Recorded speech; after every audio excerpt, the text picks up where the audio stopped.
Suasananya di sini bagaimana, Pak? Suasananya benar-benar mengagumkan. Ya. Ini apa namanya, jarang sekali ketemu pemandangan seperti ini gitu.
Suasananya di sini bagaimana, Pak? Suasananya benar-benar mengagumkan. Ya. Ini apa namanya, jarang sekali ketemu pemandangan seperti ini gitu. Kayaknya ini satu atau dua saja ini yang seperti ini. Jadi ada bukit-bukit berbatuan dan di sini terletak, bisa Anda lihat sendiri, patung Yesus memberkati paling, nggak salah kalau dihitung dari permukaan air laut ya, ini paling tertinggi di dunia. Dan ini telah mengalahkan yang ada di Sao Paulo, Brazil. Iya. Ya. Ini kali pertama ke sini, Pak? Iya, baru pertama kali saya ke sini.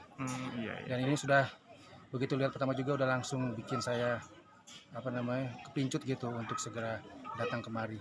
Iya. Karena ikonnya itu sulit sekali, jarang ditemui gitu. Iya, harapannya?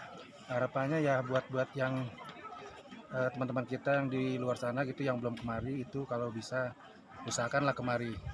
Iya. Usahakan kemari supaya bisa melihat patung ini dan area wisata di Sulawesi Selatan yang lainnya juga. Namanya, Pak? Nama saya Nanang Useperdin Dari? dari Jakarta. Iya, makasih, Pak. Ya, sama-sama.